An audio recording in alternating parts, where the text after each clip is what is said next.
Tak ja pôsobím na Fakulte informatiky Masarykovej univerzity ako doktorantka a vlastne vo svojom výskume sa venujem vývoju a návrhu algoritmov pre spracovanie a analýzu obrazových dát, ktoré pochádzajú z optických mikroskopov. Aby som to nejak priblížila, tak môjim cieľom je napríklad vyvinúť metódy, ktoré dokážu v nejakých časozberných videách, ktoré z tých mikroskopov pochádzajú, detekovať a sledovať jednotlivé bunky v nejakom vyvíjajúcom sa tkanive a potom z týchto buniek dokážu získať vlastnosti a tie výsledky už priamo poslať biológom na vlastne spracovanie alebo vyhodnotenie. Takže to vlastne automatizácia nejakého procesu, ktorý by inak museli tí biológovia robiť ručne. Ja som vlastne zapojená do programu Brno PhD Talent a o ňom som sa dozvedela na začiatku svojho doktorátu, povedal mi o ňom vlastne môj školiteľ, docent Martin Maška a zároveň nejaká tá informácia o ňom sa objavila aj vo fakultnom newsletteri pre začínajúcich doktorandov, ale bolo to práve nejaké ako odporúčanie môjho školiteľa, aby som sa tam prihlásila, to čo ma vlastne presvedčilo. Čo sa týka nejakej vnútornej motivácie, tak to bola samozrejme je tam nejaká finančná odmena, takže to bol ako veľký motivačný faktor. To vlastne dlhodobá 3-ročná podpora môjho výskumu, čo je veľmi pekné. A zároveň som vlastne bola zvedavá, ako môj výskumný projekt obstojí v konkurencii ostatných doktorandov z Brna. Ja som sa o tom programe dozvedela začiatkom septembra a deadline na odovzdanie prihlášky bol zhruba 2 týždne na to, s tým, že tá prihláška mala zhruba 10 strán relatívne ako hutného vedeckého textu. Takže to bol pomerne speedrun.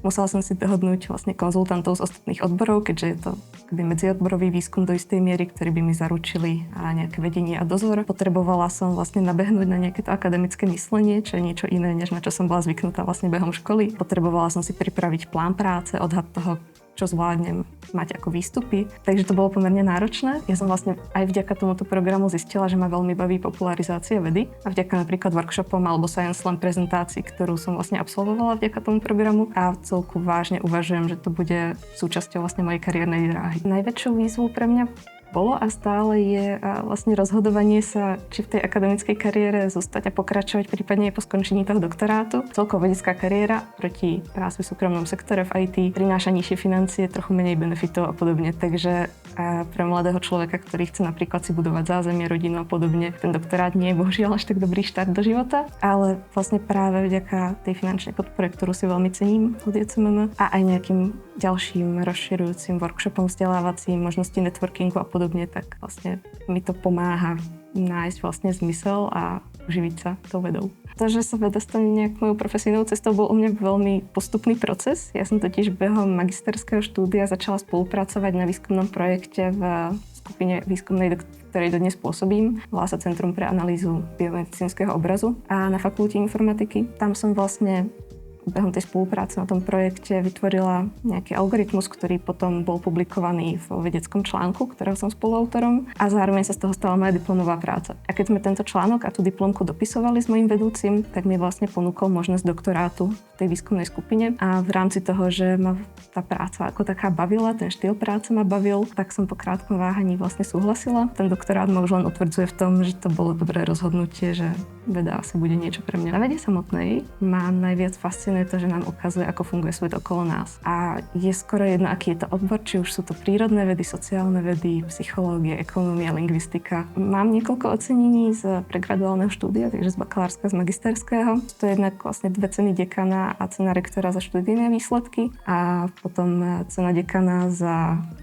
diplomovú prácu, plus nejaké pekné umiestnenia v súťažiach s bakalárkou aj s diplomkou. Takže na tie som veľmi hrdá. Potom vlastne behom doktorátu som získala jednak rozširujúce štipendium z našej katedry na tú moju výskumnú tému a zároveň minulý rok sa mi podarilo vyhrať 2. miesto a špeciálnu cenu v súťaži Joseph Fourier Prize for Computer Sciences, ktorú každoročne organizuje francúzske veľvyslanectvo v Česku. A vďaka tejto výhre som vlastne získala štipendium na mesačný výskumný pobyt vo Francúzsku a prístup k superpočítačom v Národnom superpočítačovom centre v Ostrave. Za mňa najväčší plus je motivácia, pretože zisk takéhoto štipendia alebo zapojenie do takéhoto programu vlastne vysiela tomu mladému človeku signál, že nejaký ten výskumný projekt má zmysel, že mu vlastne veria starší ľudia, ktorí tvoria tú komisiu. Mladým talentom, ktorí vstupujú do sveta vedy, by som chcela poradiť, aby sa nebáli si žiadať o pomoc a podporu, keď ju budú potrebovať. Pretože napríklad v tom doktoráte a prakticky všetky schopnosti a znalosti, ktoré budú potrebovať, a sa budú učiť až za pochodu. Bohužiaľ to moc inak nejde, ale neznamená to, že v tom musia byť sami. Po získaní titulu by som chcela ísť do súkromnej sféry, aby som vlastne získala pohľad na to, ako sa robí ten výskum a veda aj sme na tej druhej strane. Mám 2 veľké želania, ako by sa dalo podľa mňa české vedecké prostredie zlepšiť, ale musím povedať jeden disclaimer, môžem hovoriť iba za svoj segment a za svoju fakultu alebo univerzitu, samozrejme inde v Česku to môže byť iné. A vlastne obe tie dve želania sú inšpirované tým, čo som zažila a videla na vlastne výjazdoch v zahraničí. Alebo prvé želanie je viacej spolupráce medzi doktorandami.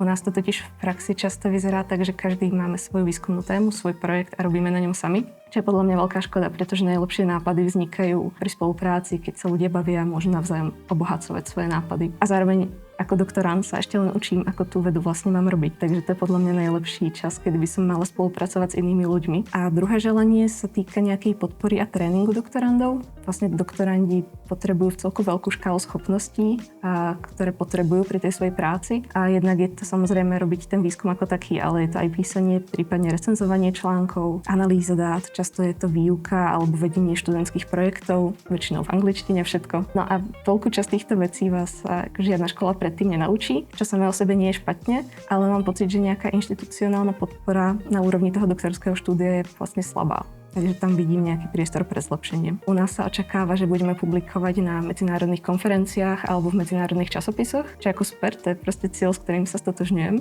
Ale je ťažké sa tam presadiť, keď človek priamo cieli na túto akoby najvyššiu metu. Oproti tomu napríklad v Nemecku som videla doktorandov, ktorí sa pripravovali alebo písali príspevky na nejaké lokálne minikonferencie, ktoré nemajú veľký dosah. Ani v tom hodnotení tých ich výsledkov nemajú akoby veľký dosah alebo prínos ako také, ale umožňujú im práve sa naučiť, ako napísať ten príspevok na konferenciu, ako ho odprezentovať, ako sa tam baviť s ľuďmi a naväzovať nové kontakty a podobne. Takže to je podľa mňa ako cenná skúsenosť, ktorá u nás chýba.